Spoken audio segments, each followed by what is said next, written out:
Olá, eu sou o Dudu Monsanto e faço o Pontapé. Você sabia que aqui na Central 3 você não é um mero ouvinte? Nos ajudando a partir de R$14 através do Apoia-se. Você se torna membro do Clube Central 3, onde concorre a prêmios exclusivos, além de participar de um grupo de discussão sobre o conteúdo dos nossos podcasts. Acesse apoia.se/Central 3 e colabore com a mídia livre e independente.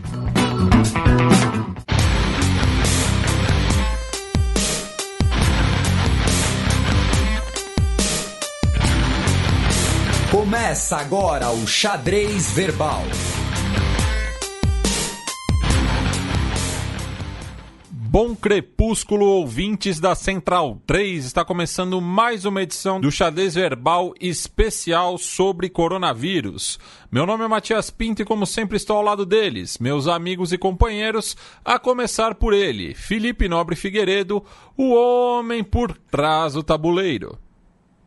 Olá, meu caro Matias, olá, meu caro Átila, olá a todos os nossos ouvintes, todo mundo que nos ouve, nos prestigia, nos divulga, nos tolera, nos ama, nos deseja, diz que nos odeia, mas não nos tira do ouvido, tem gatilho agora também, né, já que estamos em março de 2020 de novo, e se você fez aniversário, né, nos últimos 12 meses, né, ou seja, basicamente todo mundo, fique tranquilo, tire um ano da sua idade, porque o último ano não contou, e é isso, estamos aí. Não, ele contou só por 20 anos.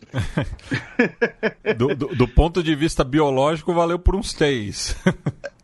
Ok, vocês venceram, eu retiro o que eu disse, então, mas o movimento de translação nessa pedra vagando pelo espaço-tempo foi ainda mais intenso. Bem, vocês já ouviram aí a intervenção de Átila Yamarino, o paladino da quarentena. Como estamos, Átila? Ai, né? Precisando de mais quarentena. Pois é. E, enfim, como o Felipe falou, né? Retrocedemos, aparentemente. Difícil. Vamos começar aí, como sempre, pelo nosso giro, acompanhando os impactos da pandemia. Como sempre, a gente inicia o programa pelo leste da Ásia, onde começou, né, a pandemia do coronavírus, e aqui mais especificamente no mar do Japão, né, já que o país pediu à China para interromper os testes anais de Covid em seus cidadãos, né? A vingança é um prato que se come frio como sushi. 500 ouvintes mandaram essa notícia pra gente, e aí foi impossível resistir, não colocar ela na abertura do programa, para que o Matias lesse ela com toda seu garbo e elegância, e o Átila explicasse pra gente, né, qual é a dos testes anais de Covid, se tem algum sentido biológico, usando o bordão dele no Nerdologia, ou se é só tara mesmo? Olha, sentido tem. É um lugar onde o vírus é detectável. Esgoto, o vírus é detectável. Nas fezes, ele é detectável. Nas secreções, ele é detectável. É o que a gente faz com pinguins, com morcego, com outros bichos, quando você não pode manipular o sistema respiratório do bicho. Às vezes é mais fácil jogar soro, por exemplo, e colher ou passar o cotonete no orifício do pobre bichinho, mas não sei por que especificamente com os japoneses se torna necessário, quando você podia, por exemplo, colocar o suave nasal, que é um cotonetão mais comprido, que vai lá no fundo do nariz. Vou dizer que é válido. Necessário, eu acho já uma palavra que não se aplica. Aparentemente não é só com os japoneses, né?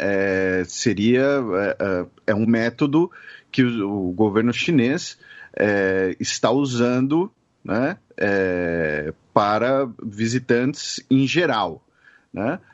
Porém, o Japão especificamente, né, o embaixador japonês na China, né, que solicitou para que a metodologia não fosse usada, pois causa, abro aspas, para o secretário-geral do gabinete, chamado Katsunobu Kato, que o método causa uma grande dor psicológica.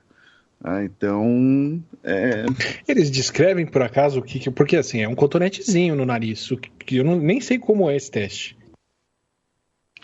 Olha, aqui na matéria da Reuters não há nenhuma descrição, apenas a justificativa de que esse tipo de exame evita a subnotificação de casos, já que vestígios do vírus em amostras de orifício podem permanecer detectáveis por mais tempo do que em amostras retiradas do trato respiratório superior.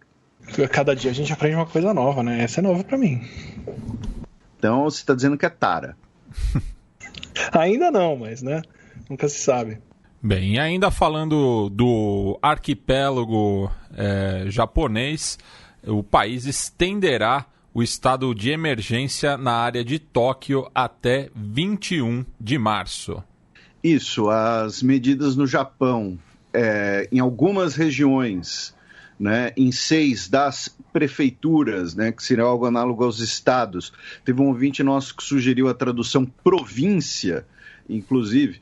Né, então, em 6 das províncias japonesas, o estado de emergência foi retirado, tá, na semana passada, como, por exemplo, em Osaka.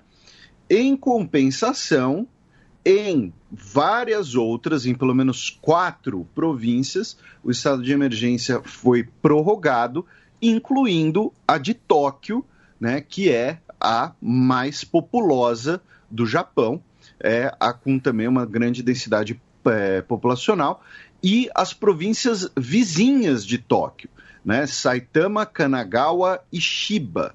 Tá? Então, o estado de emergência foi estendido até pelo menos 21 de março. Posso fazer uma reintrodução de um tema aqui? Manda. Nesse meio tempo eu fui fazer uma pesquisa e a BBC foi um pouco mais detalhista sobre o que é o teste. Aparentemente é uma alegação dos chineses de que a detecção aumenta dessa forma e é a introdução de um cotonete de 3 a 5 centímetros que é gentilmente rodado depois de introduzido. Isso é o teste de Covid anal. O silêncio depois foi sensacional, né?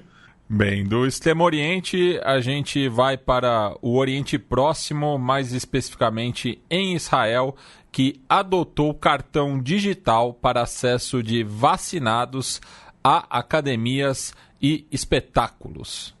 Vai ser uma espécie ali o passaporte da imunidade, que chegou a ser cogitado ano passado, antes, né, de se descobrirem que você podia ter reinfecções pela Covid, né, e que mesmo pessoas recuperadas continuavam transmitindo. Agora é um passaporte da vacinação, né? Então, se você mostrar ali o aplicativo, né, o QR Code, né, dizendo que você está vacinado, que nem o nosso amigo e ouvinte Felipe Altschuler, que já recebeu as 2 doses da vacina, ele reclamou bastante porque disse que ele não está fornecendo 5G. Ele disse que está se sentindo muito bem, que está se sentindo imunizado, mas que não está sentindo o sinal de 5G sair dele. Porém, você aí mostra lá o QR Code e você então vai poder entrar nos lugares, frequentar os ambientes, e caso você violar essas medidas, né, então você entrar na academia sem o QR Code, sem estar ali tudo certinho, você pode levar uma multa de 1.000 shekels, que atualmente está em R$1.650. Eu entendo isso um pouco como uma forma de incentivar a vacinação entre os não vacinados.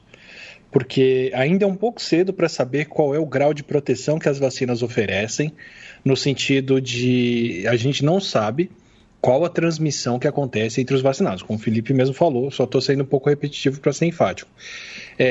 Então, assim, deixar as pessoas voltarem a se reunir, se aglomerar, como se nada tivesse acontecido entre vacinados é um pouco arriscado.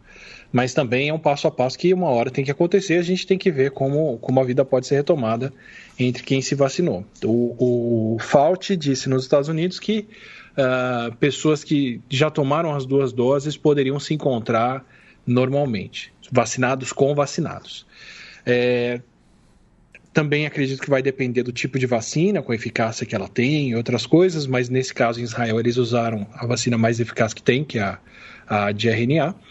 E o grande problema deles agora tem sido convencer os outros 30% da população que ainda não foram vacinados, porque no começo foram as pessoas que mais queriam tomar vacina, participar, né? Estava todo mundo querendo se proteger. Quem sobrou sem vacina agora é quem não quer se vacinar, é quem não acredita em vacinas, acha que não precisa, acha que é arriscado e por aí vai. Então eles começam a criar os incentivos e os empecilhos para transformar a vida de quem não se vacinou mais difícil, para incentivar esse pessoal a passar pelo processo.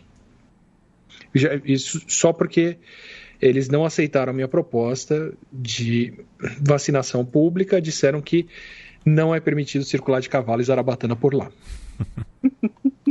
Já na Arábia Saudita, o ministro da Saúde afirmou que a vacinação de profissionais de saúde é uma necessidade para o Hajj. O Hajj é a peregrinação, né, a Meca, que todo muçulmano que possa realizar, né, deve fazer pelo menos uma vez na vida. Nesse ano, né, em 2021, a temporada da peregrinação vai ser no 17 de julho até 22 de julho, ou seja, daqui a mais ou menos aí 4 meses, e o ministro da Saúde disse que o Taufik Al-Rabi'a, e ele é uma figura interessante, assim, eu não vou dizer a figura dele, porque eu não conheço exatamente sobre o trabalho dele, mas é interessante porque ele é um dos ministros da Arábia Saudita que não é da família real saudita, né? E como a gente sempre lembra aqui, a família real saudita, quando a gente fala disso, estamos falando de cerca de 2.000 pessoas, então só isso por si já é quase uma façanha, né? Ele é um médico. Ele falou que para que o Hajj possa ser realizado, todos os profissionais de saúde do país têm que ser vacinados até lá, senão podem, né, pode ter problemas, já que a ideia da Arábia Saudita é que não tenha o requerimento de quarentena dos peregrinos. Lembrando que ano passado a gente não teve o Hajj pela primeira vez, né? Nós tivemos ali apenas fiéis que residiam na Arábia Saudita.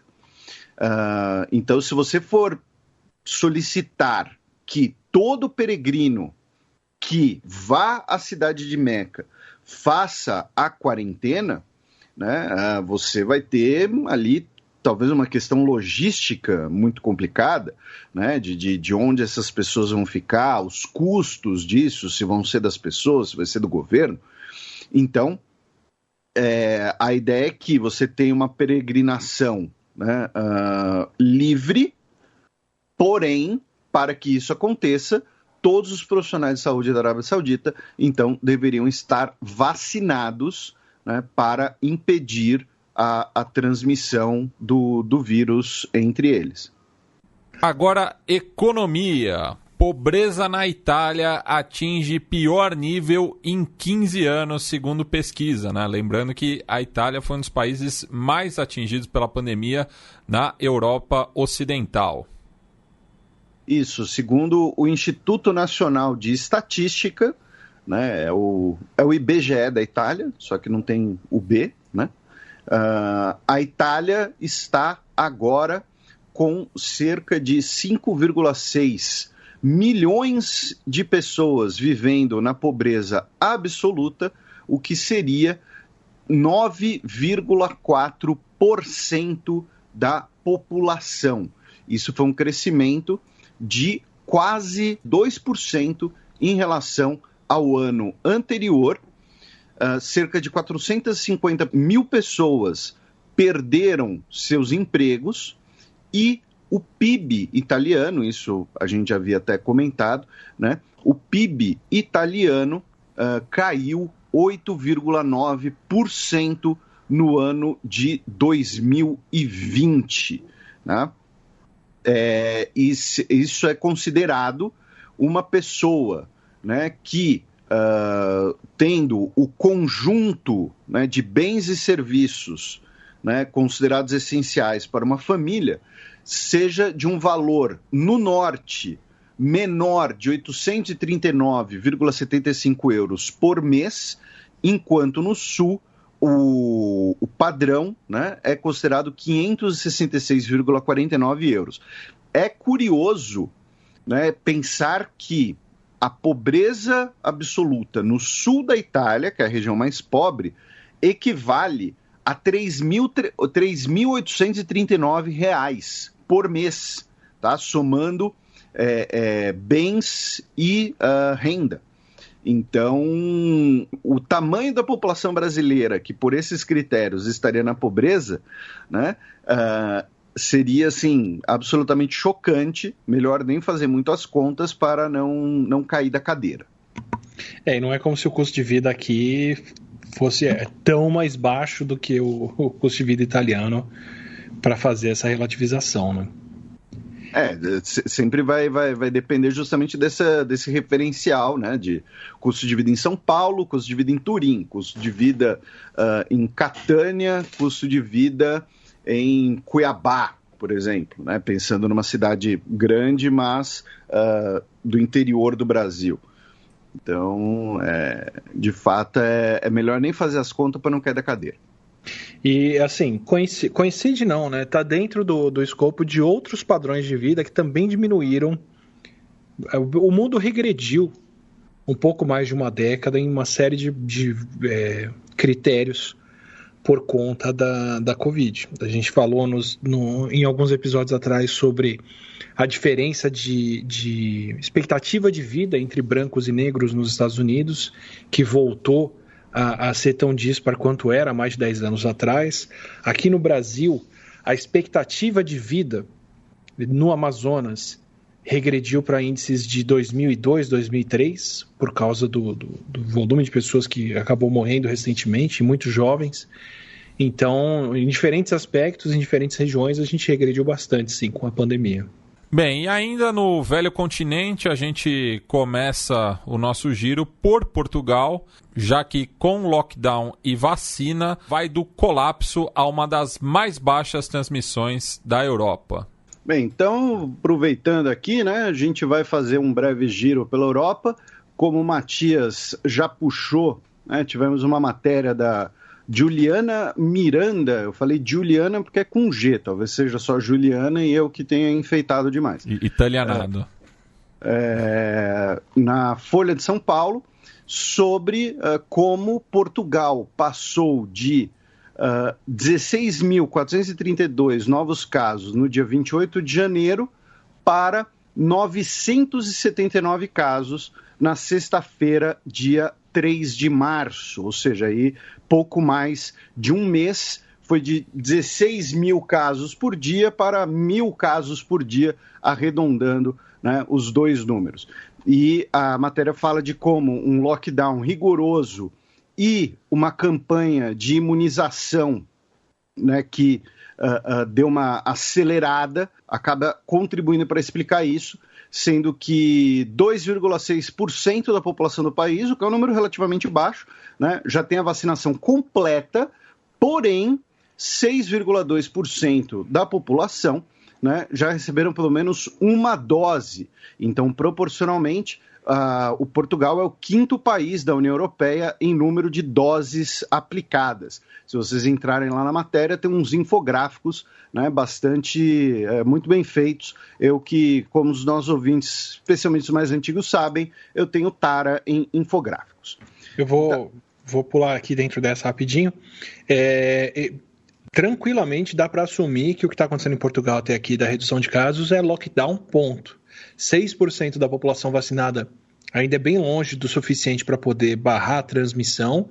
O Reino Unido tem índices bem maiores e, mesmo assim, não atribuiu até aqui a vacinação, a diminuição de casos em específico. Mas, enfim, a gente vai ver isso com outros países, mas é aquela coisa, por um tempo, com uma medida temporária, com uma medida que faz parte de um leque de ações contra o vírus, lockdown funciona e funciona muito bem. Só não dá para depender disso, só não dá para achar que isso resolve tudo, mas sem fazer, não se controla o vírus em um lugar que estava com os casos que Portugal chegou a ter. Aí a gente cruza a fronteira, vamos para o restante da Península Ibérica, sim, restante mesmo, vocês ouviram espanhóis, o que importa é Portugal,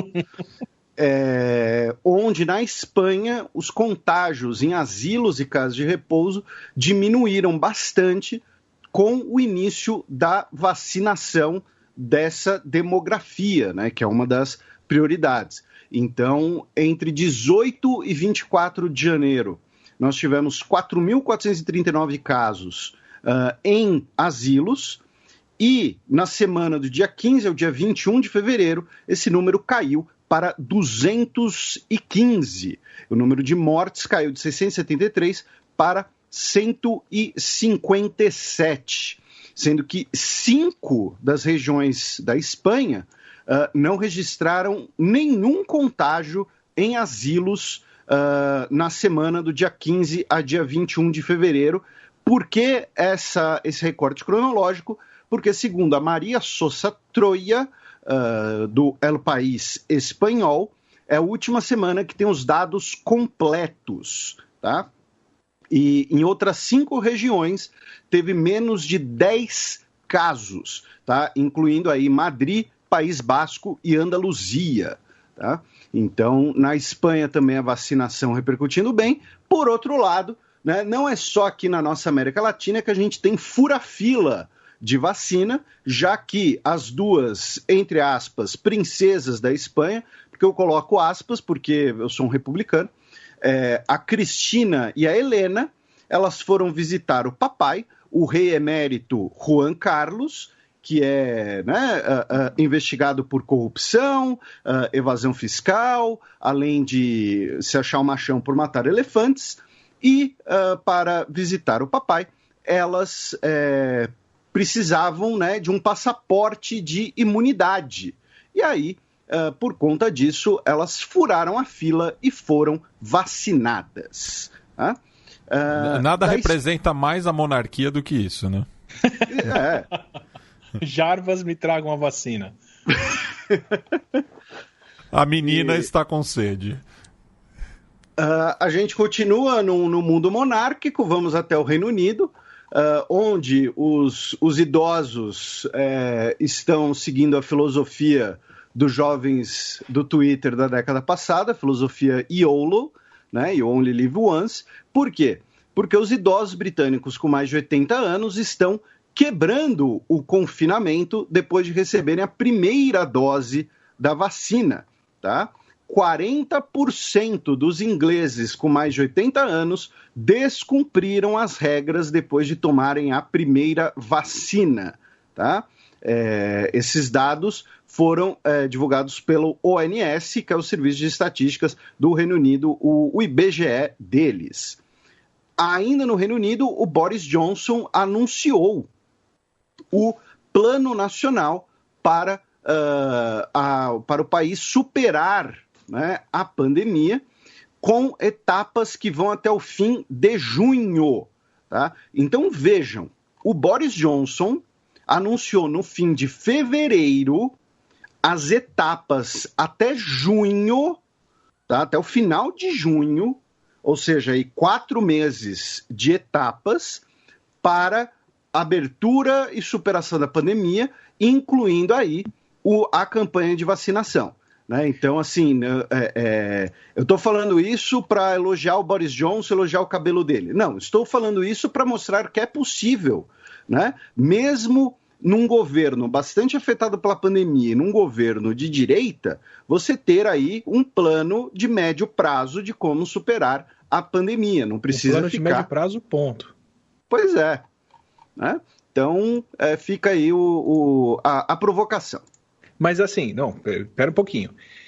Eles estão fechados há meses, continuam fechados, controlaram os casos, têm vacinação e mesmo assim sabem que, em especial eles que tem uma variante que não é como a variante daqui, como a P1, que a gente vai falar no final do episódio, sabem que precisam manter esse lockdown por mais tempo para isso funcionar. Então, combinando lockdown e vacinas, eles vão estar com as pessoas salvas ao longo desses meses. Ele não está falando que lockdown é o que gera variante e tinha que estar todo mundo na rua lambendo corrimão. Pois é, não lambam corrimão. Do Reino Unido, nós vamos para a Alemanha, repetindo o que alguns fizeram em 44, 45, em que o governo alemão, no final de fevereiro, essa notícia é de 22 de fevereiro, tá? É importante explicitar isso, algumas das escolas, as escolas de ensino fundamental, né? Fazendo aqui uma analogia, em 9 dos 16 estados alemães retornaram aulas presenciais depois de mais de 2 meses. Tá?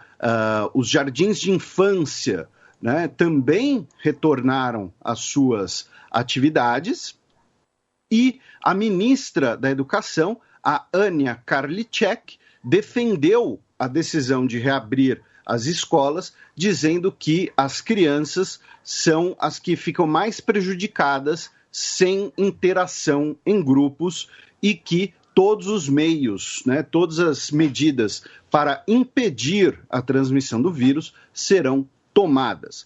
Repito, essa notícia é do dia 22 de fevereiro. Então é possível que alguns dos nossos ouvintes falem, mas Felipe, eu moro aqui na Baviera, eu moro aqui na Saxônia e já fechou de novo. Então, por isso que eu citei a data, porque às vezes essas coisas mudam de maneira muito rápida, tá?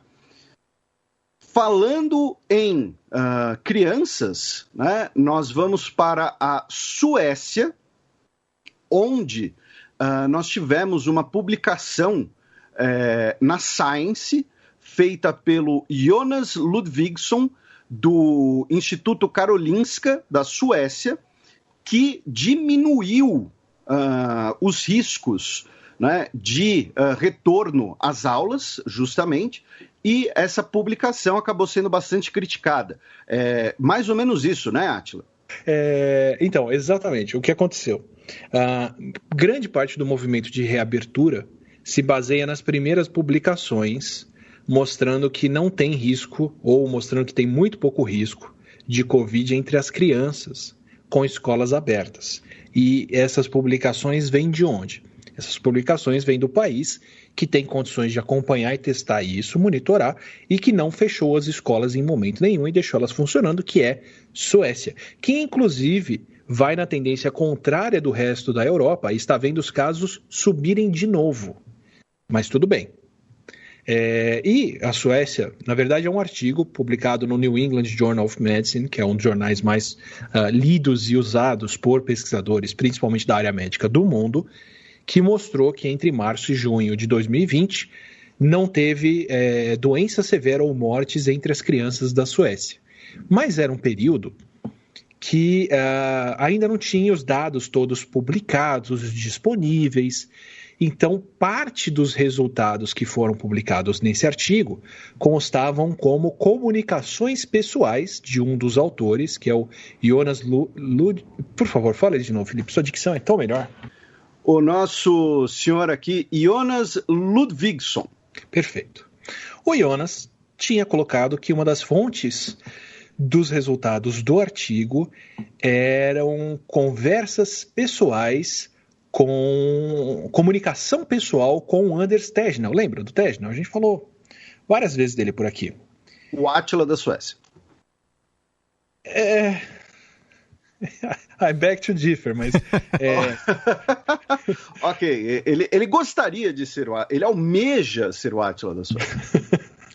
Porque ele foi o cara que estava falando. Ele é o sanitarista, é o líder do equivalente ao Ministério da Saúde, ou do Ministério da Infectologia, eu não lembro do nome, do grupo de infectologistas públicos da Suécia, que está por trás das decisões epidemiológicas e das decisões de não fechamento da Suécia. Inclusive os dois, o Anders Tegnell e o Jonas, assinaram uma carta bastante controversa, que é a Great Barrington Declaration, de outubro de 2020, dizendo que o controle da pandemia deveria ser focado em proteger os vulneráveis e deixar a galera desenvolver imunidade com infecção natural. Que a gente está vendo aqui no Brasil no que deu com a variante P1. Foi ótimo para o vírus.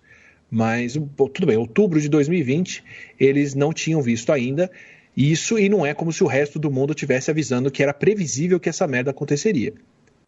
É o caso, completamente. Mas, enfim, no artigo, ele reportava, e depois num review, em outras coisas, ele dizia que também teve um outro estudo de maio de 2020 que não tinham muitos casos ou transmissão do vírus entre as crianças na Suécia por comunicação com o Tegnell. E aí, teve gente que criticou, teve gente que falou alguma coisa e tudo, mas de lá para cá muita coisa se fez, inclusive escolas reabriram, em parte apoiados por esse tipo de resultado que a Suécia tinha como dar em primeira mão, porque estavam abertos. Acontece que uma ativista da Suécia, aproveitou que eles têm a lei de acesso à informação, a Bodil Malmberg, escreveu para o governo pedindo a correspondência do Ludvigsson com o Tegnell. Falou, bom, se foi uma comunicação pessoal, eu quero acesso a essa comunicação que ele cita nos artigos como importante. E ela foi atrás das fontes do que ele estava escrevendo, dizendo que não tinha problema entre as crianças. E ela recebeu esses e-mails que eles trocaram. E o problema é o que estava escrito nos e-mails. Porque um dos e-mails que ela recebeu mostrava o Ludvigsson escrevendo para o Tegnell o seguinte: infelizmente, temos uma indicação clara de excesso de mortes entre as crianças de 6 a 16 anos. É a idade que elas vão para a escola. Para os anos de 2015 a 2019, morriam em média 30 crianças durante os 4 meses da primavera. Em 2020, morreram 51 crianças, o que dá um excesso de mortalidade de mais de 68%, de mais de 70%, ou seja, os números são pequenos, tá? De qualquer forma, mas no período de 2020, em que eles estavam acompanhando, morreu o dobro das crianças. Ele falou, pode ser uma coincidência, pode ser por acaso, pode ter acontecido, sem querer, mas os números são complicados. E esses números ficaram de fora das publicações. Então, o que está acontecendo agora é que o pessoal está questionando, por conta desses e-mails, justamente o que eles viram e qual foi essa comunicação e o que ficou de fora dessas publicações que estão baseando as decisões do mundo inteiro de reabrir as escolas. Não sei onde isso vai dar, vão ter que reavaliar várias publicações, vão ter que reavaliar a comunicação entre os dois e deve rolar um vaza-jato aí de tudo que o pessoal conversou, mas tá feio. Está bastante feio e tem inclusive uma disputa de mídia na Suécia das pessoas atacando a pessoa que pediu o acesso à informação que os dois trocaram, porque não deviam questionar dessa forma as autoridades suecas que sabem o que estão fazendo. Claramente tem funcionado muito bom o controle contra o vírus que eles têm feito. Então vou conversando com vocês aqui conforme as coisas andarem, mas aparentemente até as publicações mostrando que não teve problema entre crianças, pelo menos as publicações da Suécia, estão com alguns poréns ali que não estão cheirando bem. Continuando nosso giro, a gente agora começa a descer. Antes a gente cruza ali a fronteira sueca com a Finlândia, que declarou estado de emergência no último dia 1º de março, devido à alta de número de casos, inclusive a detecção de variantes do vírus. Até o momento, né, a Finlândia é um dos países menos afetados da Europa, até porque, né, a Finlândia tem uma densidade populacional muito pequena, porém declarou o estado de emergência, que então vai dar ao governo poderes, né, de restringir atividades, restringir encontros públicos, todo esse tipo de questão.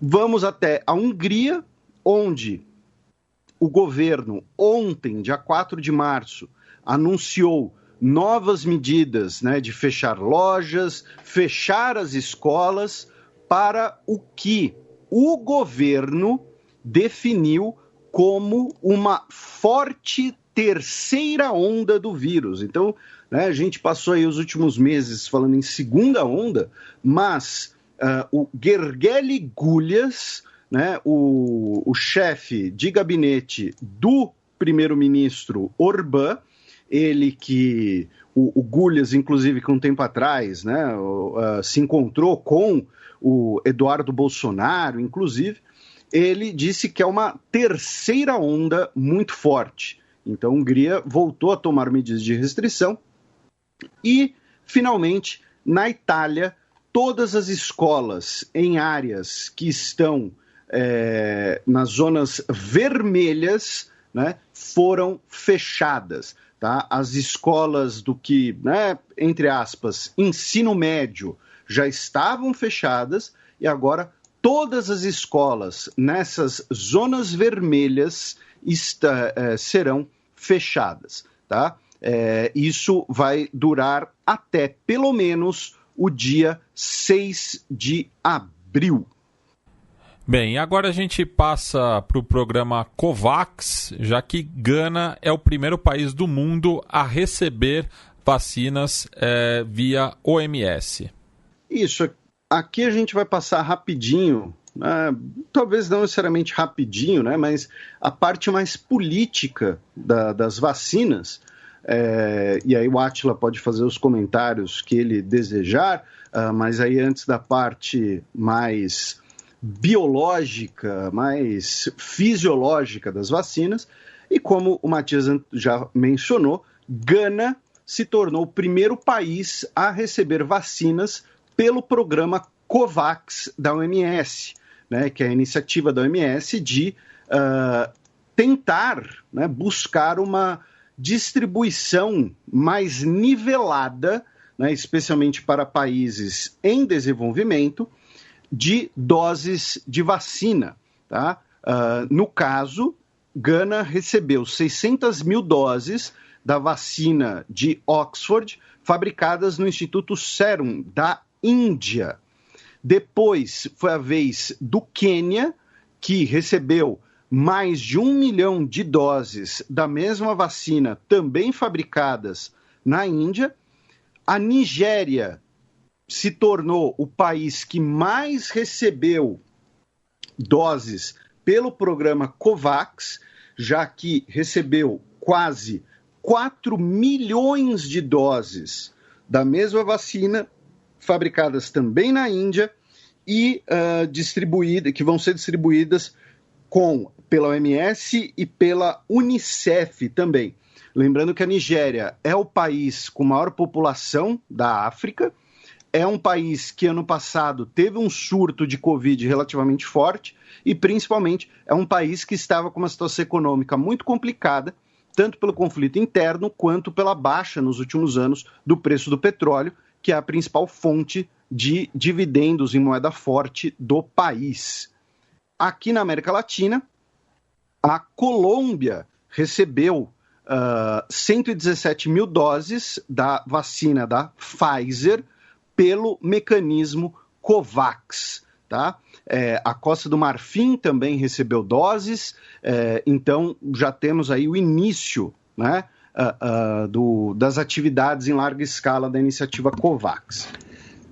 Aproveitando a deixa, eu não conheço o histórico da OMS, eu não sei se eles já fizeram isso com outras iniciativas, mas estou positivamente impressionado, muito positivamente impressionado com o programa COVAX e o que eles estão conseguindo, porque, de fato, pelas projeções da própria OMS, muitos países estariam terminando de vacinar toda a população, todo mundo, chegando na imunidade coletiva, antes de muitos países em desenvolvimento, ou países subdesenvolvidos, eu não sei os termos que eles usaram, começarem a vacinar os profissionais de saúde. Então, assim, a diferença de prioridade para o uso de recursos é muito grande e do acesso a isso. Então, pelo menos, distribuir doses de vacina suficientes para proteger os profissionais de saúde e depois os idosos, quem sofre mais risco, por um programa mundial desses, especialmente quando o mundo está saindo na faca, está brigando na foice para conseguir suas doses de vacinas, é uma ideia fantástica. Eu estou realmente impressionado com... Os números parecem pequenos, 4 milhões de doses, 1 milhão de doses, ou algo assim, mas para vacinar profissionais da saúde nesse momento é uma coisa fundamental. É aquela coisa. A Covid é uma doença que ela, em teoria, é universal, ela pode atingir todo mundo, mas as condições que fazem com que as pessoas peguem Covid ou não, ou morram da Covid ou não, dependem se constrói em cima de uma desigualdade de séculos. E as vacinas podem ou exacerbar essa desigualdade, ou pelo menos dar uma nivelada nelas. Com um bom programa de vacinação, por exemplo, se o Brasil tivesse vacina suficiente para vacinar indígenas, para vacinar os idosos e para vacinar idosos em proporções diferentes. Por exemplo, vou pegar uma fala do professor Paulo Lotufo aqui, que é muito importante. Quando a gente vacina indiscriminadamente só pelo critério de idade, você vai lá e vacina todo mundo que tem mais de 80 anos, estamos protegendo sim as pessoas com mais... A gente está protegendo as pessoas com mais risco de morte. Mas quem tem mais de 80 anos no Brasil são basicamente senhorinhas brancas em regiões com mais riqueza. Tem pessoas com outras condições que chegam nessa idade? Tem, mas a maioria delas vão ser senhoras brancas que viveram numa situação mais tranquila e que puderam chegar nisso. Se você fosse vacinar os idosos negros, por exemplo, se você for vacinar os idosos homens negros com mais de 80 anos, vai ser uma parcela muito menor da população, porque a maioria morreu aos 70, 60, dependendo do corte da população da região, a expectativa de vida é de 63 anos, 65 anos. Então, para essa parcela da população, você teria que vacinar quem tem mais de 59, quem tem mais de 60, para dar uma proteção parecida. Planejando-se bem, isso é uma coisa que não está inclusa no plano de vacinação brasileiro, mas tem a ver com o que a OMS está tentando promover. Você pode usar as vacinas para diminuir essa desigualdade. Então, a desigualdade está aí, a doença prejudica as pessoas por conta dessa desigualdade de maneira diferente. Mas, com uma vacinação bem planejada, você pode encurtar um pouco essa distância e reduzir um pouco essa regressão toda de décadas de desenvolvimento que a gente está vendo acontecer. E ainda falando sobre organizações transnacionais, a União Europeia comprou mais de 300 milhões de doses da vacina da Moderna.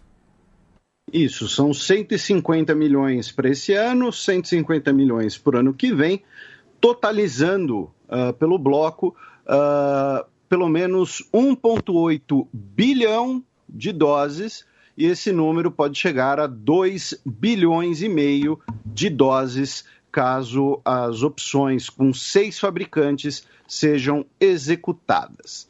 Aí, são muito mais doses do que habitantes, porque é uma região que tem muito dinheiro para pagar por isso.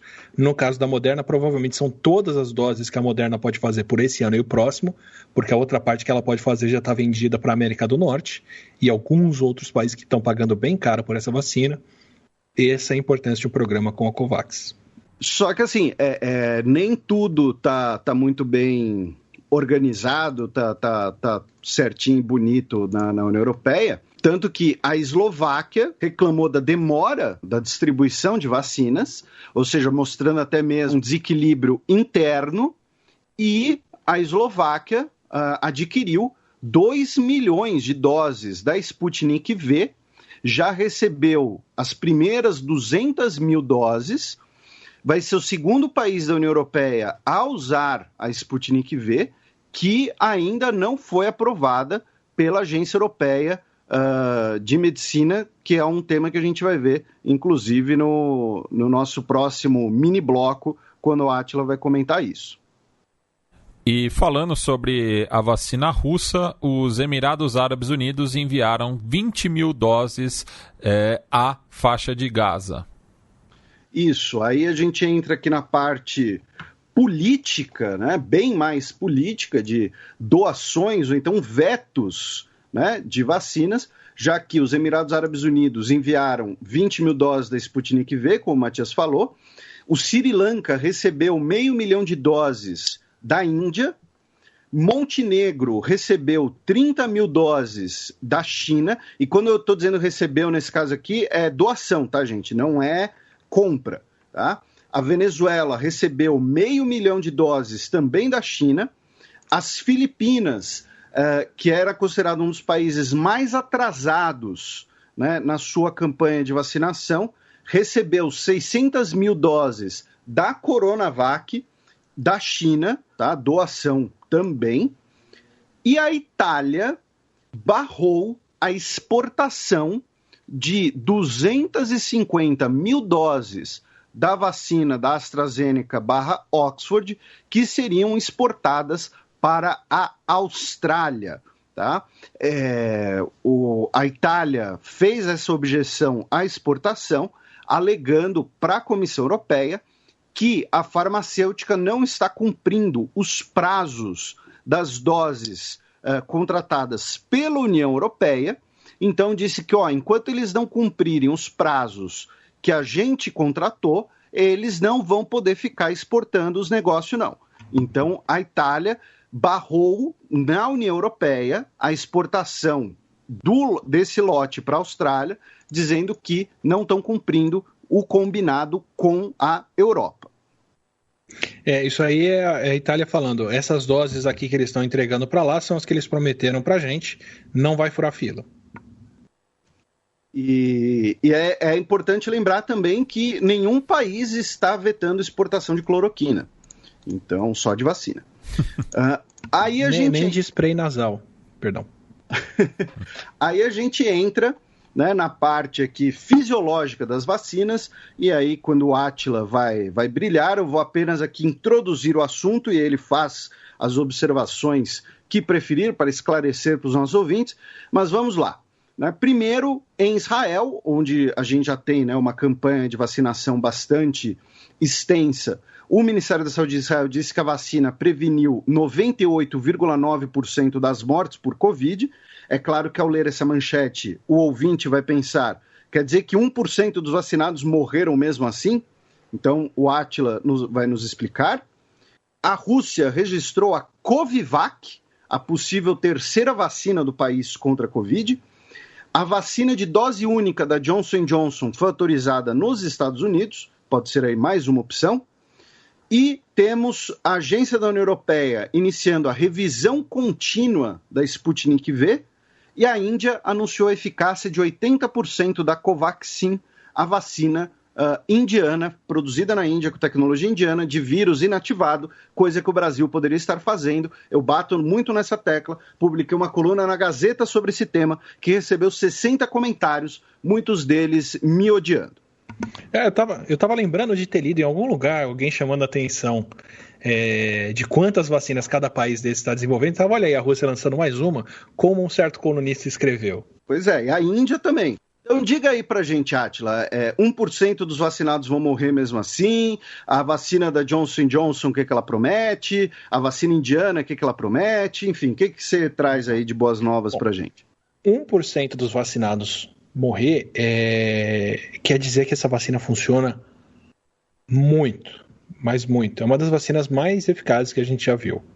E vendo o desempenho de outras, eu vou só repetir aqui, eu já falei, acho que em outro episódio, mas eu acredito de verdade, por enquanto a gente está no meio das coisas da Covid, a gente está só no ano 1 da pandemia, né? Então ainda está tudo muito confuso. Mas a gente ainda vai ver que as vacinas de RNA são uma revolução insana. Então, por exemplo, tem a malária. Malária é uma doença para a qual se tenta desenvolver uma vacina há décadas. Já se pôs muito dinheiro no desenvolvimento de vacinas contra a malária. Mas é muito difícil você achar uma parte do plasmódio, que é o organismo que causa a malária, que o sistema imune reconheça e impeça ele de causar infecção no corpo, porque ele muda as proteínas de fora, ele sacaneia o sistema imune, ele troca de casaco o tempo todo, ele faz um rolo enorme. Então você tem que conseguir alguma coisa que o plasmódio aí no caso, tenha de vulnerável para poder imunizar as pessoas. Descobriram uma proteína que é produzida em uma fase do ciclo do plasmódio, que só é produzida quando ele está dentro do mosquito, na glândula salivar do mosquito. Então, essa única proteína é excelente para fazer vacinação, mas você teria que fazer bilhões de mosquitos, infectar eles todos com malária, extrair a glândula salivar de um pernilongo. Imagina o processo artesanal que é isso, para conseguir essa proteína de lá do jeito certo e poder produzir a vacina. Então, assim, é possível, mas é inviável dentro de um sistema moderno, dentro da tecnologia atual. Com uma vacina de RNA, você vai lá e escreve nesse RNA a informação para fazer essa proteína do plasmódio e tem essa vacina na rua no dia seguinte. Você vai precisar testar ela para segurança, mas o processo de produção dela é muito rápido. Você tem o vírus da gripe, o influenza. O vírus da gripe muda a proteína de fora dele, como o coronavírus pode mudar também, e vai escapando da nossa imunidade. Tem vários tipos de influenza. Tem o H1, H5 da gripe aviária, que a gente já falou, H7, H9 e por aí vai. Eu não sei se chega a 9 ou H, mas enfim, tem várias proteínas H do vírus do influenza. E se você está imune contra um vírus, contra o H1N1, você ainda pode pegar os outros. Por isso que o H5N9, que é o da gripe aviária, é tão preocupante. Mas existe um ponto ou dois do vírus que são universais, que todos os influenza têm parecido. A ideia é como que eu desperto a imunidade contra isso. Vai lá e programa na vacina de RNA, que ela vai fazer essa parte do vírus. Aí você coloca essa informação no seu corpo, produz esse pedacinho do vírus e ataca ele. É assim, é como você transitar de produção manual, produção artesanal das coisas para o digital. Você simplesmente copia e cola um arquivo com a informação, você simplesmente copia e cola a informação na vacina para atacar uma doença nova. Então, sem falar o que dá para fazer de vacina de câncer e N outras coisas, vai ser insana essa revolução. Então, esse ensejo todo foi para falar 99% das pessoas protegidas com a vacina e sem morrer, 1% é uma pessoa que ela não desenvolve imunidade, é uma pessoa que ela tem algum problema no sistema imune e estava suscetível a pegar o vírus e ter isso. Para outras vacinas, são 5%, 10%, 30% das pessoas, especialmente entre os idosos. É muito difícil de fazer uma vacina que proteja as pessoas tão bem. Então, 1% dos vacinados ainda pode pegar Covid e morrer. Putz, é um sonho isso. Mesmo alguém ainda podendo pegar o vírus e morrer, é uma proteção absurda, colossal. Então, esse número pode parecer que teve uma pessoa que não ficou protegida, teve, mas pode ser alguém que teve leucemia e estava tomando quimioterapia, pode ser alguém que fez um transplante e tem que tomar inibidor de sistema imune, pode ser alguém que tem um sistema imune comprometido, pode ser alguém que deu azar de naquele período o corpo não responder bem à vacina e outras coisas. Mas isso é uma margem de erro perto de como as coisas podem acontecer. Tanto que Israel está vendo esse efeito, eles estão propagando esses números muito justamente para mostrar para as pessoas a importância de se vacinar, e o Reino Unido também começou a ver, o Reino Unido também está acompanhando aqui hospitalização e mortalidade entre os idosos, e eles estão vendo que hospitalização e mortalidade e mortes por Covid estão caindo no país como um todo porque colocaram lockdown, fizeram lockdown, e os casos estão diminuindo. Mas tem um grupo em que isso está diminuindo mais rápido do que os outros. São os maiores de 85 anos, que são os vacinados. Então o Reino Unido está vendo que, ao contrário de todos os momentos da pandemia até agora, entre os mais vulneráveis, as mortes e as internações hospitalares estão diminuindo mais rápido, porque são os que tomaram vacina. Então são dois exemplos fantásticos da proteção que a vacina traz. Eu não sei de outra intervenção, remédio ou outra coisa que chega numa eficácia dessa e que tenha capacidade de proteger tanta gente ao mesmo tempo. Sobre a vacina de dose única da Johnson & Johnson, é a vacina da Janssen, também é um adenovírus levando um pedaço do coronavírus, é um pedacinho do corona em um outro vírus respiratório, no AD26, que se eu não me engano é um dos vírus que também está na Sputnik V. É uma dose única, porque eles testaram como dose única. Pode ser que outras vacinas, como as vacinas de RNA ou até a AstraZeneca ou Sputnik, também funcionem como dose única. Eles devem estar testando isso agora, mas a Janssen resolveu desde o começo desenvolver a vacina dessa forma e mostraram que com uma dose ela é por volta de 60% eficaz, o que é uma eficácia ótima, já está dentro da proteção que se procura, e por isso o FDA, que é a Anvisa americana, autorizou o uso emergencial da Johnson & Johnson, e se eu não me engano a proposta deles lá é assim, essa daí você distribui para os hospitais e qualquer um que entrou no hospital para fazer qualquer coisa, quando sair já sai vacinado. Vai ser essa a escala de distribuição deles, porque é uma dose só, você nem precisa voltar na pessoa depois e dar outra dose nela. Vacina e vai com Deus. E a vacina de uma dose, então por isso que ela pode aliviar necessidade de seringa, necessidade de agulha, de algodão e de uma série de outras coisas, porque você reduz pela metade o uso de recursos e reduz por mais da metade o tempo necessário para a imunização da população, porque entre uma dose e outra, às vezes o tempo é mais longo entre doses, então você pode levar 4 meses, 3 meses para ter uma imunização, com essa aí são 15 dias e está ótimo. E a Covaxin é a vacina que o Brasil comprou de olho fechado, 1,6 bilhão de reais em doses aqui.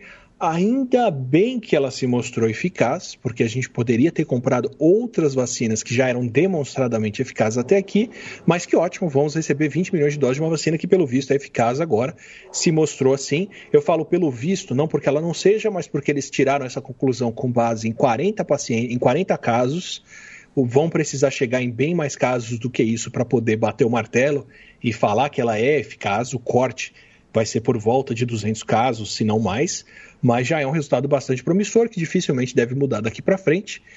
E no caso do Brasil, isso ainda tem que passar pela Anvisa, para a Anvisa dar o amém, não eu, mas é ótimo. Eu estou especialmente feliz porque é uma vacina que nós já compramos, então ela tinha que dar certo mesmo, ainda bem que deu. O meu amém é do Átila. Eu o meu tomo também. O que o Átila mandar. E se o Átila recomendar aquele composto lá de Madagascar, eu tomo. Não é o caso, né? Bem, e novamente no quadro Desgraça Pouca é Bobagem, a Rússia relata primeiro caso mundial de infecção humana com a gripe aviária H5N8. Bom, como eu disse, é época de migração das aves, vários países estão encontrando esse vírus nas aves por enquanto. Vou dar para vocês o que é um bom limiar, um bom para a gente, um bom para quem acompanha isso, não necessariamente um bom para os agentes de saúde que tem que estar muito mais espertos com isso. O preocupante não é o primeiro caso de infecção humana vinda do animal. Temos vários vírus, como o vírus sabiá aqui no Brasil, que podem saltar de vez em quando de animais para pessoas. É preocupante porque mostra que esse vírus é capaz de infectar alguém, mas fica por aí. O preocupante de verdade é quando você tem o primeiro ou o segundo, ou principalmente o terceiro e daí em diante, caso de transmissão entre pessoas. Então tem muitos vírus no mundo todo que são problemáticos e que podem causar alguns casos em humanos, como é o caso do vírus da raiva, mas o realmente preocupante é quando esse vírus começa a se estabelecer entre as pessoas, que foi quando a gente já descobriu o coronavírus nessa fase, já estava entre as pessoas lá de Wuhan. Então, aí que vem a preocupação. Então, é uma notícia interessante, entra para o rol de vírus que vale a pena monitorar, porque se mostrou capaz de causar casos em humanos, mas para as pessoas ele é realmente preocupante se você começar a ter casos de infecção de humanos para humanos por H5N8. Ainda não.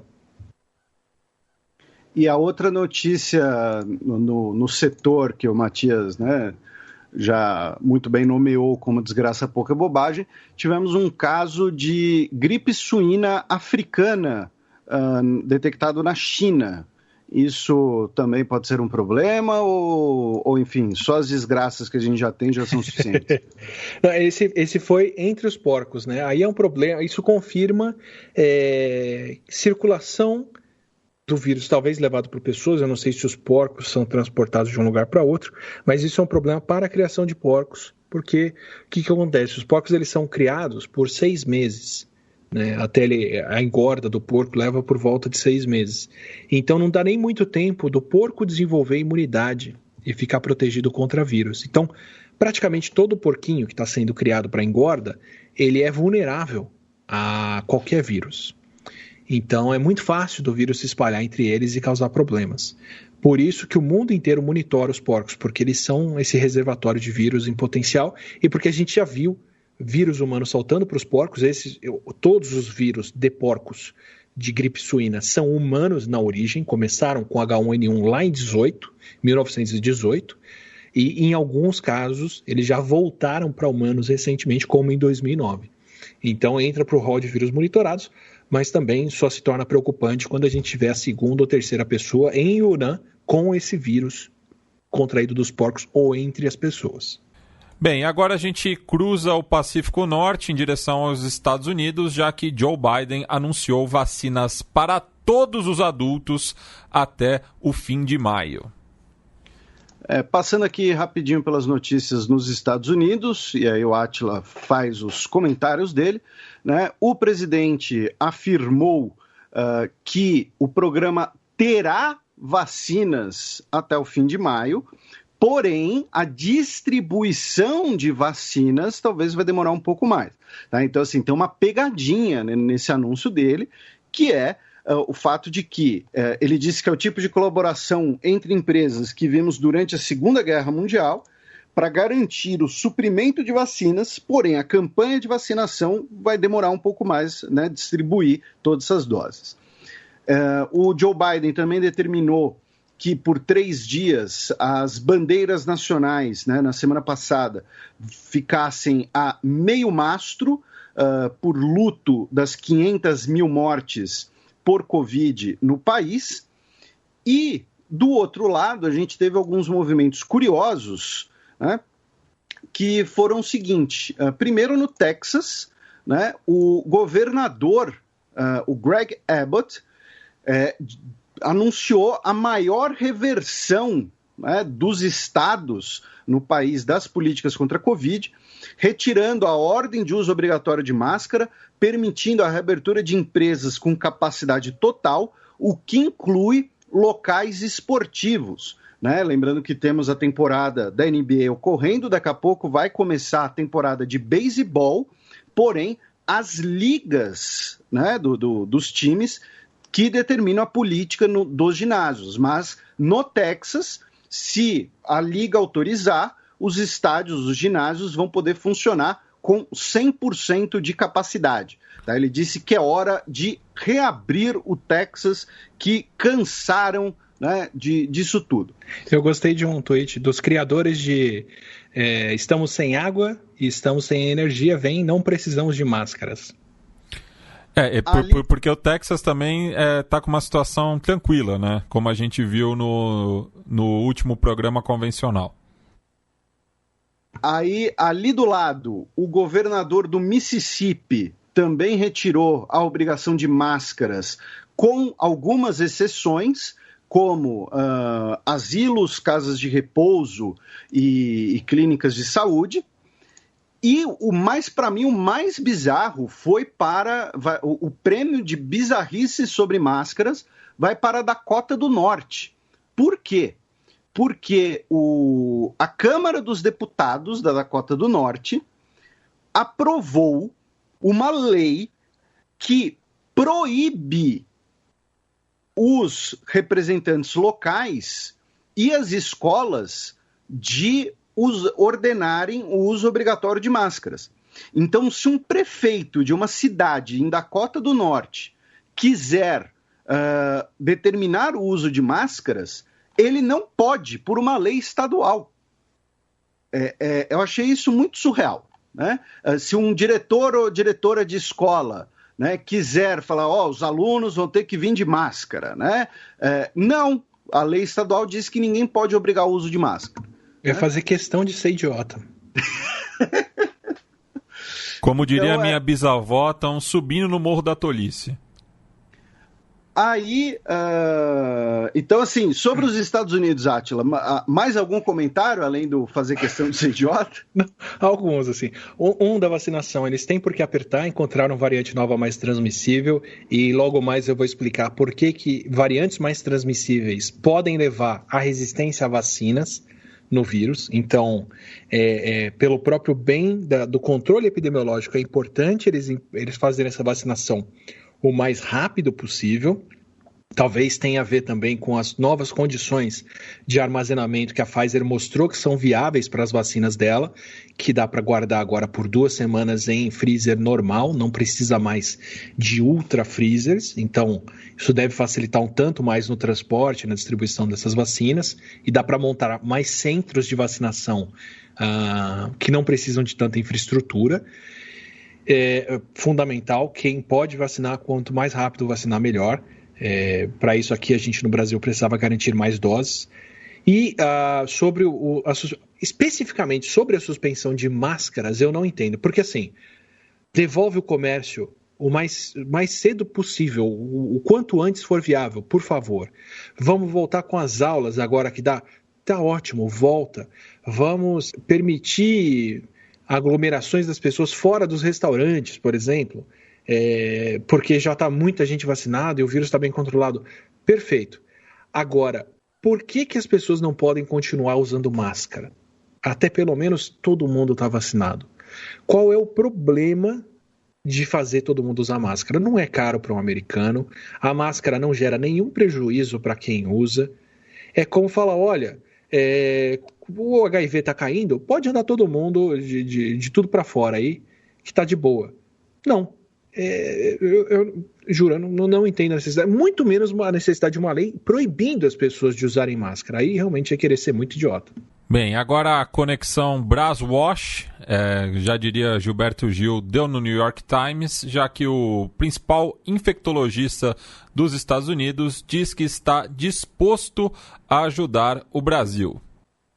Na mesma semana em que o New York Times disse que o Brasil é um alerta para o mundo, né, o Anthony Fauci, o infectologista, disse na quarta-feira, né, dia 3, na entrevista coletiva, eu ficaria feliz em discutir com as autoridades brasileiras se eles quiserem conversar sobre as opções que o país pode ter.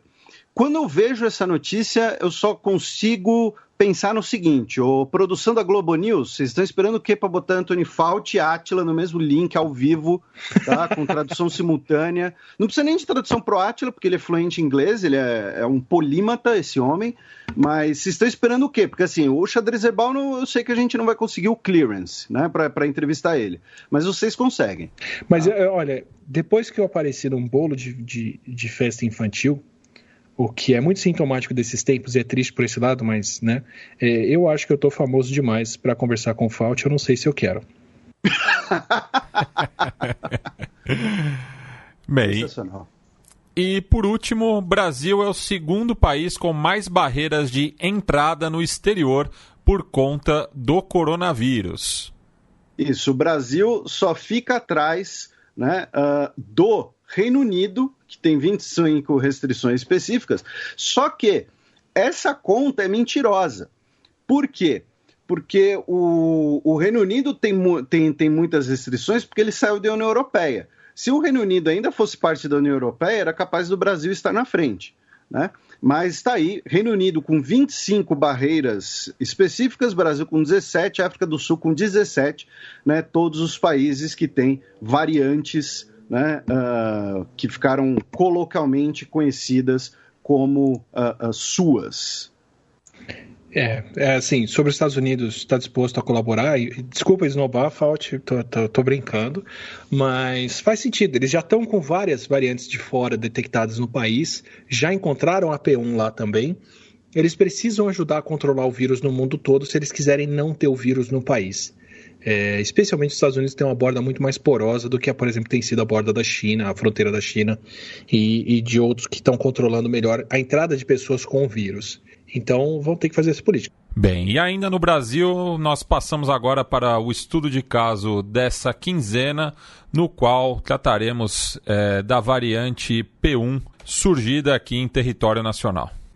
Pois é, a gente já falou várias vezes de variantes por aqui, nunca falamos do Brasil em particular como estudo de caso, algo assim, sempre passando por outras notícias, mas alguns resultados desses últimos 15 dias e do que está por vir pela frente, né, fazem a P1 ser uma preocupação mundial. Então, achei interessante a gente discutir ela um pouco por aqui e entender por que ela é uma preocupação mundial. Eu coloco que tranquilamente hoje, no mundo, a P1 é a variante mais preocupante que tem.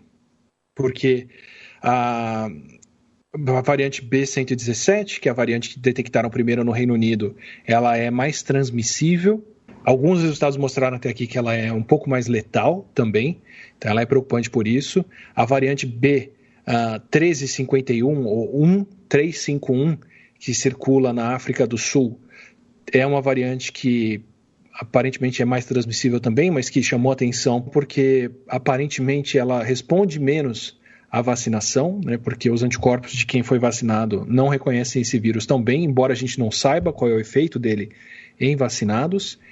E aqui no Brasil a gente tem a variante P1, que pelos resultados mais recentes é mais transmissível também, como a B117, interage de maneira diferente com a imunidade como a B1351, só que a ponto de estarmos vendo bastante reinfecção entre as pessoas que já tiveram Covid, então ela consegue passar por cima disso, e agora, pelos resultados mais recentes, ela também gera casos mais graves, com mais vírus no corpo entre mais jovens.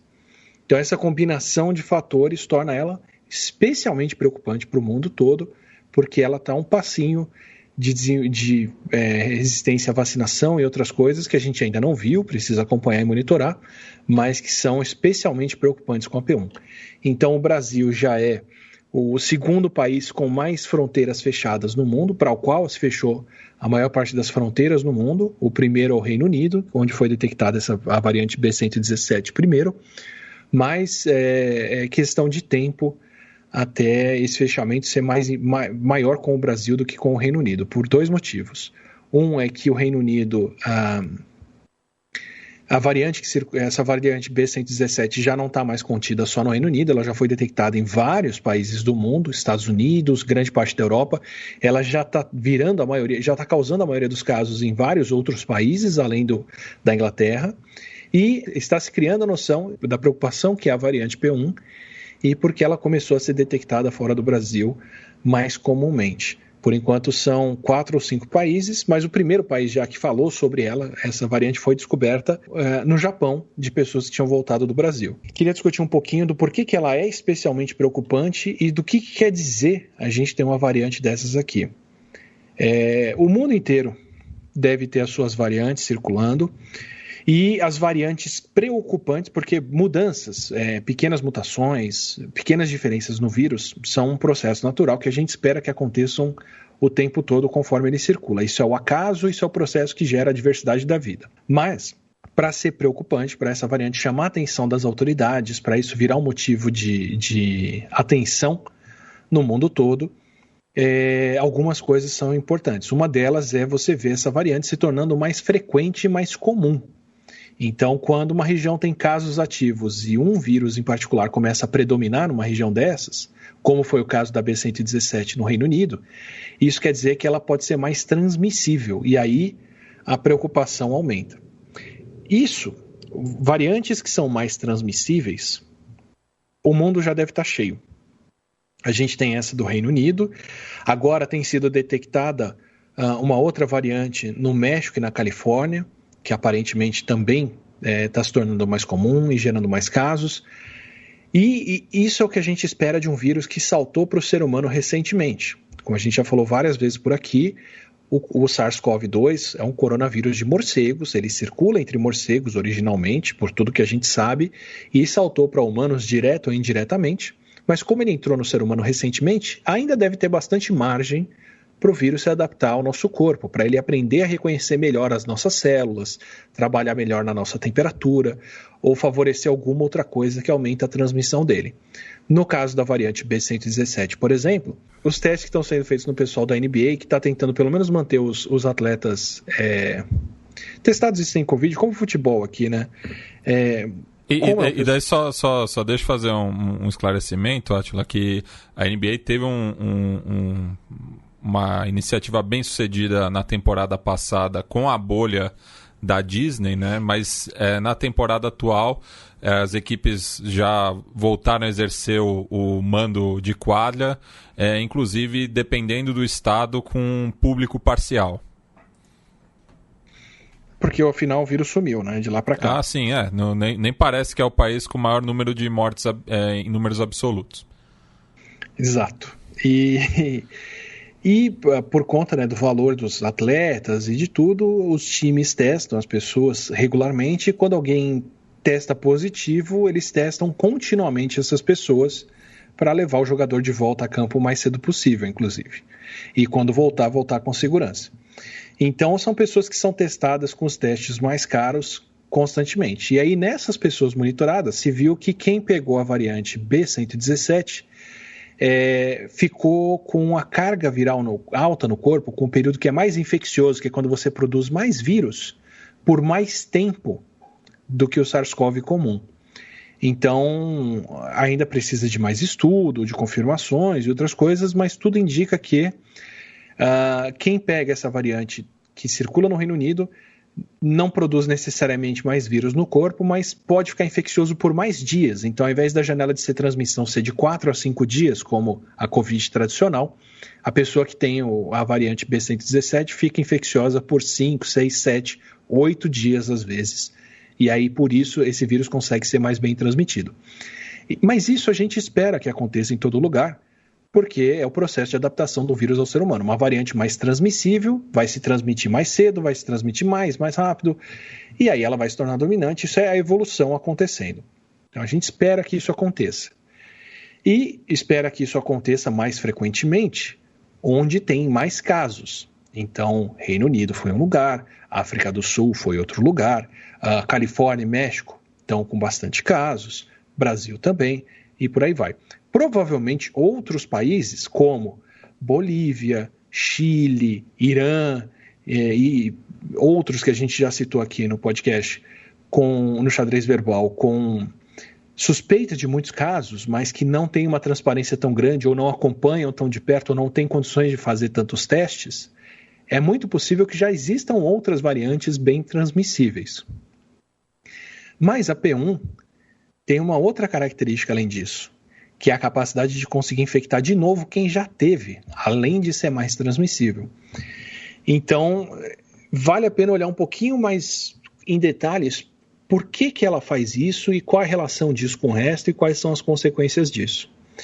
Então, a gente teve aqui no Brasil uma situação, e de novo, eu estou falando do Brasil tendo acontecido, eu estou falando disso ter acontecido no Brasil porque é um país que tem condições de fazer testes. Isso pode ter acontecido em outros países e nós não sabemos, porque não tem essa transparência, essa capacidade de testar uma rede de instituições públicas de pesquisa tão boa, tão grande como a rede brasileira é. Mas aqui a gente viu, acompanhou e tem como saber o que aconteceu. E o que aconteceu foi que, pelo ano de 2020 inteiro, se via que Manaus foi uma das regiões do Brasil e do mundo que mais teve casos de Covid. Manaus chegou a ter, de acordo com alguns estudos, mais de 70% da população infectada por Covid com anticorpos. E desde junho teve um movimento de abertura bem grande, retomada de aulas, do comércio, da circulação das pessoas e por aí vai. E mesmo assim os casos não voltaram a aumentar. Tanto que ao longo do ano passado se sugeriu várias vezes que Manaus tinha atingido a tal da imunidade de rebanho, a imunidade coletiva, em que a imunidade das pessoas à doença estava contendo um pouco ela na região. Não que isso seja uma boa repetir o que Manaus fez, porque para chegar nessa posição em que mais de 70% da população teve Covid ano passado, eles tiveram eles tiveram um volume de mortes que seria equivalente a quase 500 mil de vidas para o Brasil todo, se o Brasil todo passasse pelo que Manaus tinha passado ano passado. Mas aí o que acontece? Surgiu a P1 no final do ano, e ela vem causando o que vem causando. Saíram alguns estudos agora, olhando mais de perto para essa variante, olhando para a P1 com calma, e um estudo da Fiocruz mostrou que, do momento em que ela surgiu até agora, ela surgiu provavelmente no meio de outubro, se espalhou muito rápido, em questão de um mês e meio pelo estado, mais rápido do que qualquer outro coronavírus estava se espalhando por lá. Então é sinal de que ela usou uma outra via para se espalhar que o vírus tradicional já não podia usar, provavelmente as pessoas imunes, curadas, que já tiveram o vírus. E do momento em que ela é detectada até agora, ela não mudou tanto. Mas em relação aos outros vírus próximos, ela tem muitas mudanças. Ela tem pelo menos 10 mutações desde o começo. Agora já tem mais, tem 17 mutações únicas desse vírus em relação aos outros.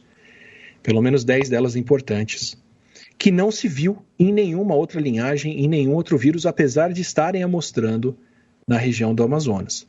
Então, o que acontece? De repente você encontra uma variante que é mais transmissível, mais infecciosa e que já tem 10, 17 mutações, de maneira que nenhum outro vírus ao redor tem isso. E aí fica a pergunta, por que essa variante tem 17 mutações, 10 mutações? 10 são as mais importantes, e a gente não encontra os intermediários. Cadê a P-meio, a P03? Cadê os outros vírus, parentes desse aí, que tem algumas mutações só? Não se encontrou nenhum até agora. Isso quer dizer que eles não existiram? Não existiram, mas quer dizer que eles não fizeram sucesso, eles não se espalharam, não foram tão transmitidos. Então você tem o vírus tradicional, SARS-CoV-2, que circula na região norte. Alguma coisa acontece e de repente você tem a P1 super transmissível com 17 mutações só dela. O que aconteceu nesse meio tempo? Como que ela foi parar aí? E Átila, só desculpa a interrupção, mas uma pergunta de leigo aqui, né?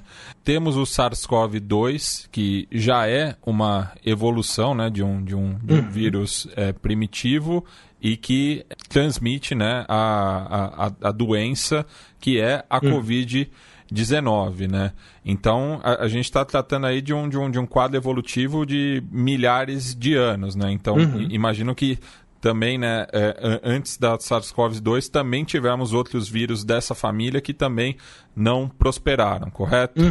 Pelo menos entre os humanos. Tranquilamente. A gente provavelmente teve contato com outros vírus da família que não deram certo. E provavelmente tem outros, entre o SARS-CoV-2 e seja qual for o vírus que estava nos morcegos, deve ter algumas formas intermediárias que não foram para frente. Foi só quando ela conseguiu juntar todas essas mutações e infectar bem o ser humano que ela explodiu e está onde a gente está. E daí são inúmeras variáveis para isso, né? Isso, exatamente. E tem esse passo a passo mesmo, né? Até ela se tornar comum, essas formas intermediárias a gente não tem como registrar. Alguém se curou do vírus, nunca mais teve, você nunca mais vê e acabou. Então só tem como saber que esse existe porque ele se tornou comum dessa forma. A mesma coisa a P1. Então, para surgir o SARS-CoV-2, é provavelmente porque esse vírus conviveu com humanos num contato próximo com tudo aquilo que a gente já falou várias vezes. Agora vem a pergunta, qual é o ambiente que gerou uma variante P1 que tem essas mutações todas e que tem essa capacidade diferente de outras variantes de infectar quem já teve o vírus? Porque se fosse uma coisa só de chance, se fosse uma questão só do vírus ter tempo e oportunidade de mudar o suficiente, era de se esperar que essa variante surgisse aqui no Brasil, em São Paulo, no Rio de Janeiro, em regiões onde você tem muito mais doentes ao mesmo tempo.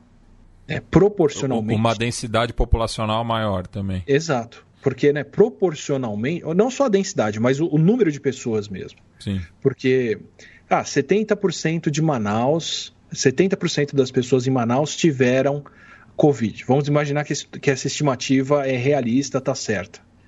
Ela pode estar errada também, mas tudo indica até aqui que foi o caso. Mas vamos imaginar que ela está certa mesmo. A população de Manaus são 2 milhões de pessoas. Se 70% das pessoas em Manaus tiveram vírus, são 1,4 milhões. Provavelmente, mais do que 1,4 milhões de pessoas tiveram vírus em São Paulo e no Rio de Janeiro.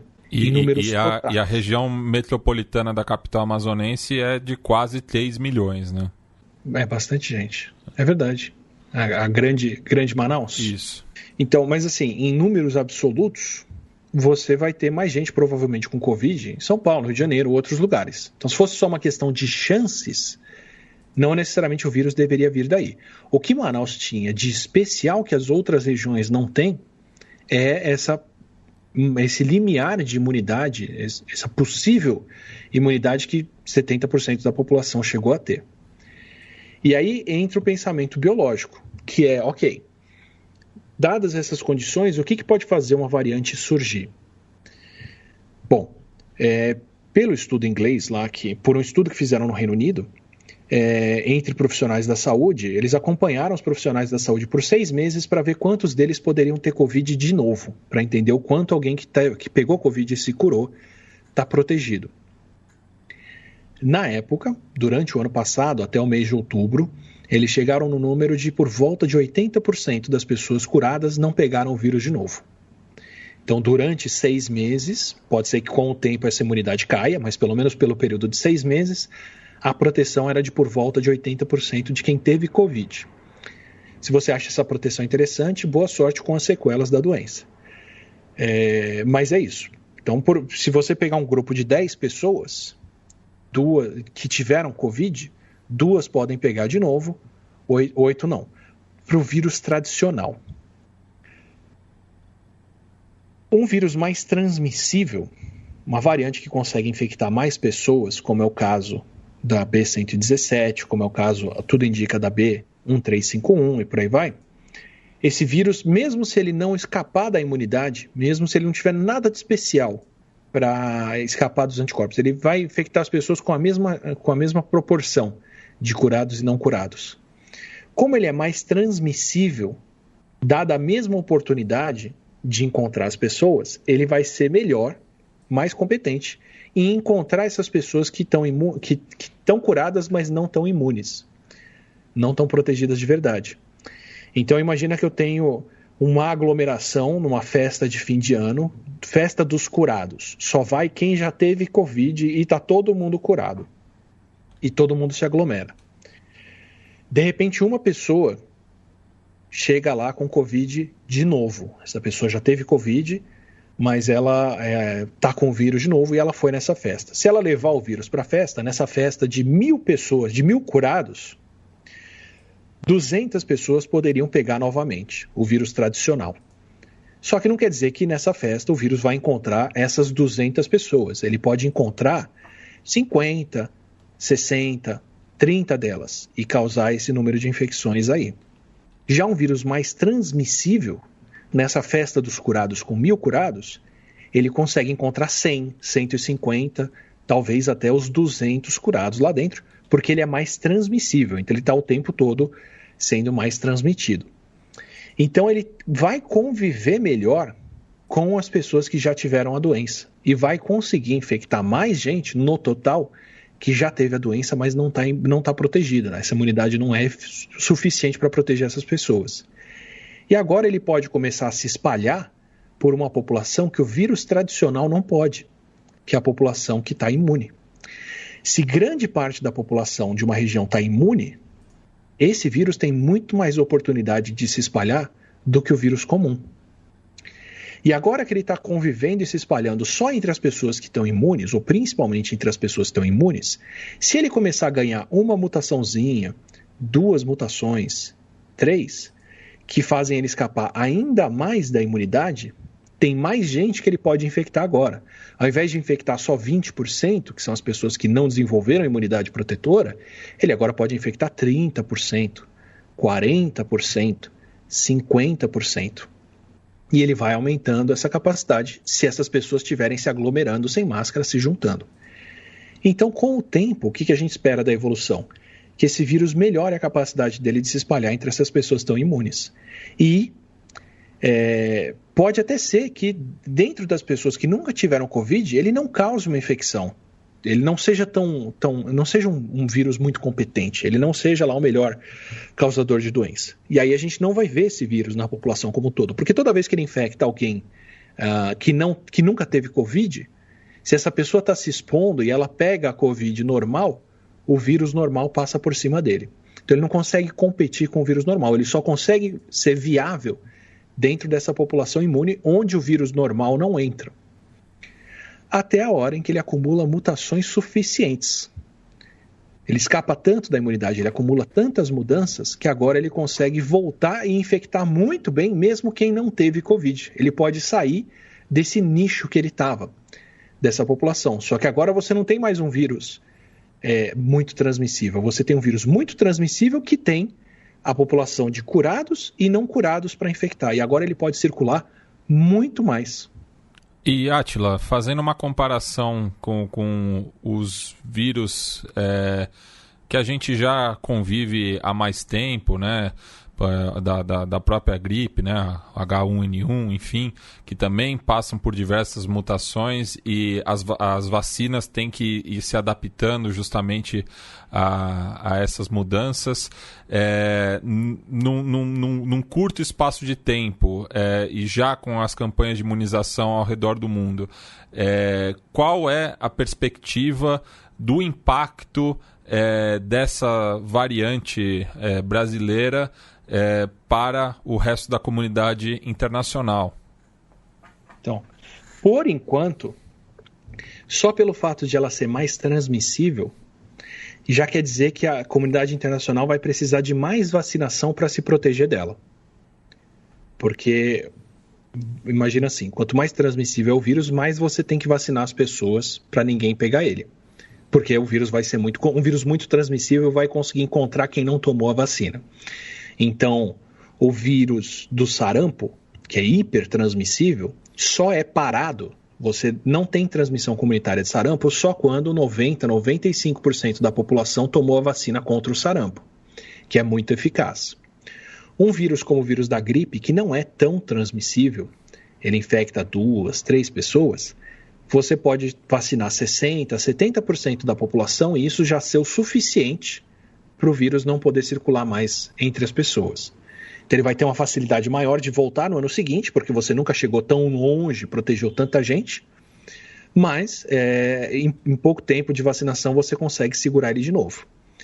Conforme essas variantes vão ficando mais transmissíveis, se antes você teria proteção com 70%, com 80%, com 85% da população vacinada, e essa proporção depende da vacina que você está dando, uma vacina mais eficaz, menos pessoas vacinadas já são protetoras, para um vírus mais transmissível, esse limiar pode chegar a 90%, 95% ou não existir mais, porque ele é mais transmissível. Então, ou você reformula a vacina e faz uma vacina que barra ele com uma eficácia renovada e mais alta, ou ele continua circulando na população apesar da vacina e apesar da vacina proteger quem toma. Então, a preocupação global agora é essa. Primeiro, esse vírus é mais transmissível, eu vou ter que vacinar mais a minha população para ter a mesma proteção que eu teria antes. E segundo, se esse vírus consegue circular melhor, mesmo com a população mais vacinada, e se ele já tem algum escape da imunidade das pessoas, mesmo que não seja a imunidade da vacina, ele já está mais adiantado, ele já tem meio caminho andado para desenvolver o escape à vacina. E aí a gente entra no mesmo dilema. Olha o que acontece, a P1 surgiu no Brasil em outubro. Em novembro e dezembro, ela já tomou conta do Amazonas. Quer dizer o quê? Quer dizer que, uma vez que o vírus escapa da imunidade das pessoas, não tinha outra barreira para segurar ele. Não tinha gente de máscara, não tinha distanciamento social, não tinha quarentena, não tinha fechamento, as escolas estavam funcionando. Então, assim que o vírus escapou da barreira que existia, ele tomou conta do estado. E agora, entre dezembro e o final de fevereiro, todos os estados brasileiros já têm a presença da P1. Em muitos lugares, em alguns estados, ela já causa a maioria dos casos. E eu vou dizer que a diferença de onde ela causa a maioria dos casos ou não, para mim, tem muito mais a ver com o fluxo de pessoas que vinham de Manaus para essas outras cidades do que com o trabalho individual de cada estado de barrar o vírus ou não. Porque foi muito rápido esse processo.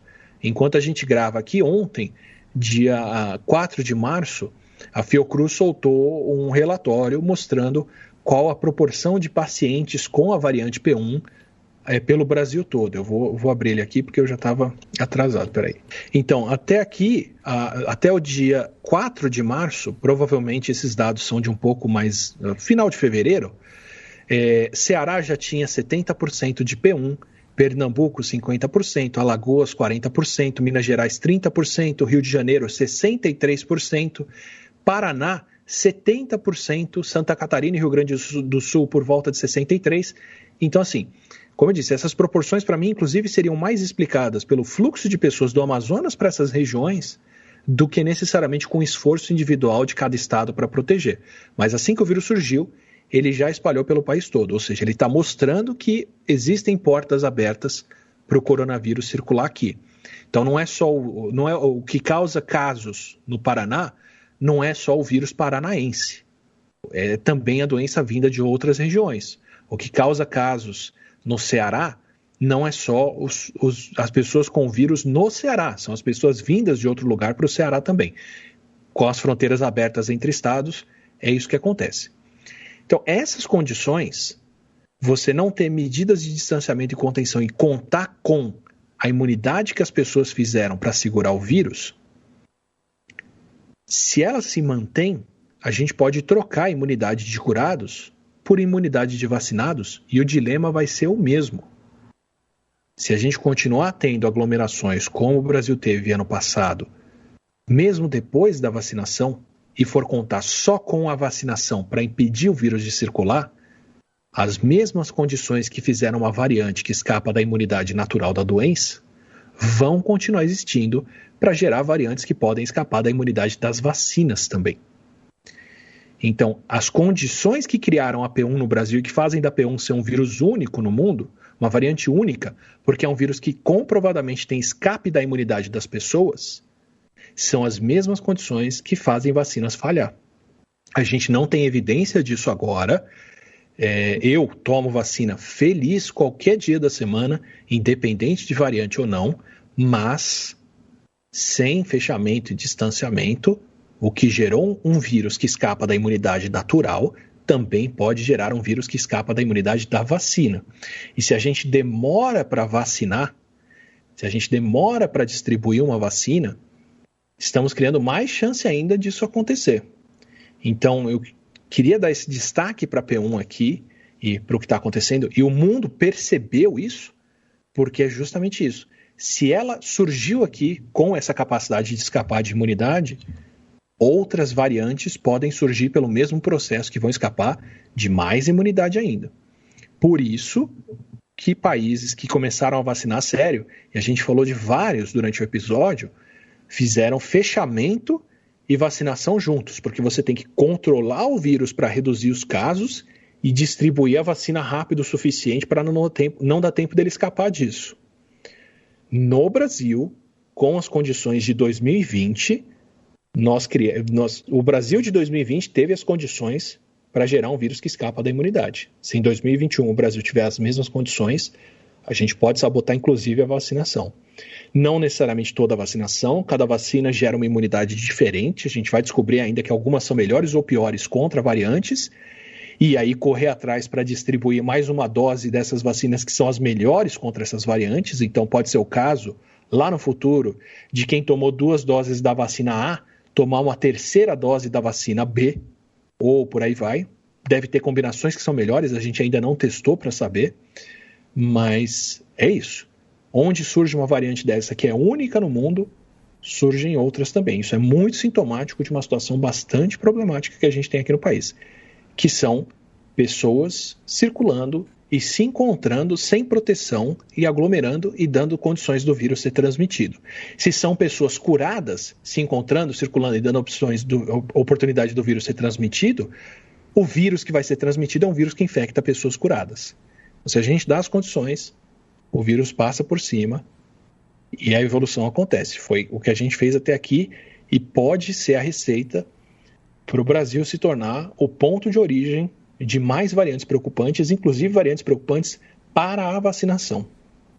E tocando nesse ponto, né, por conta das variantes, né, não só a P1 ou a variante de Kent, que fica ali no sudeste da Inglaterra, né, inclusive da onde parte o Eurotúnel, né, que conecta a Grã-Bretanha ao resto do continente europeu, né, principalmente ali com a França, né, uma região estratégica. Nesse aspecto, estava surgindo um rumor sobre talvez a necessidade de uma 3ª dose das vacinas. Até que ponto isso procede? Isso, assim, faz muito sentido, né? Se a gente pensar na vacina da gripe, principalmente para idosos, todo ano você toma uma 1ª dose. provavelmente a gente vai descobrir que algumas das vacinas não funcionam tão bem contra variantes, e para quem tomou essas vacinas, onde as variantes aparecem, você vai ter que reforçar com uma outra diferente. Por isso, inclusive, que fabricantes estão correndo tanto para fazer essa produção toda, porque essa demanda de vacinas deve ser contínua.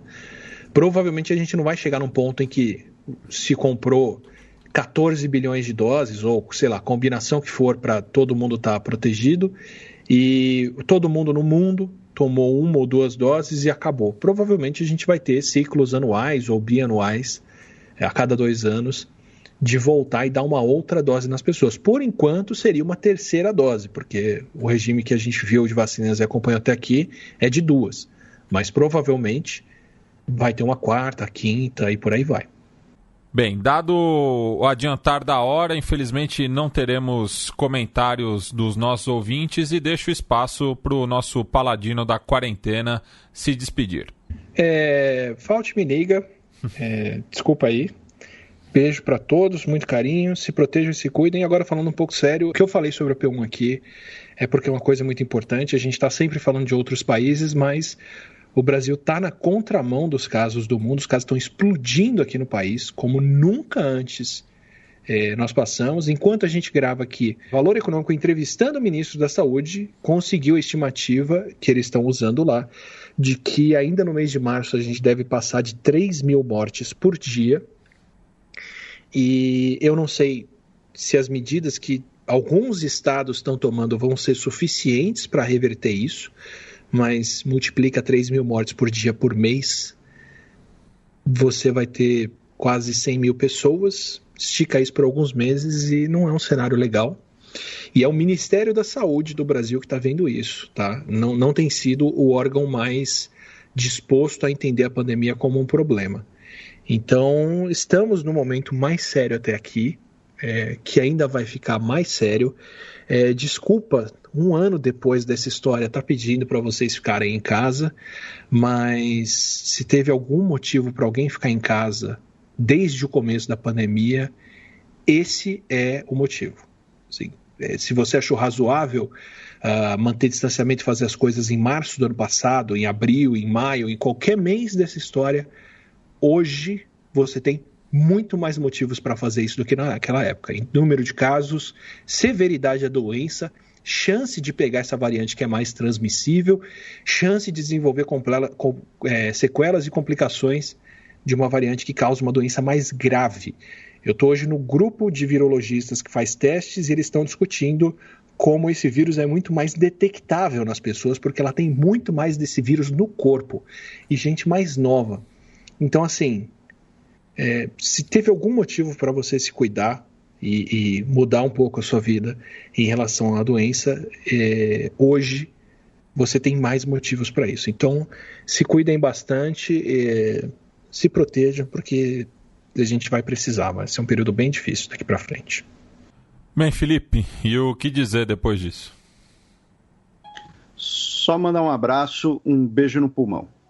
Bem, e a música de encerramento dessa edição vai ser uma homenagem ao Bunny Wailer, músico jamaicano que faleceu na última terça-feira, dia 2 de março.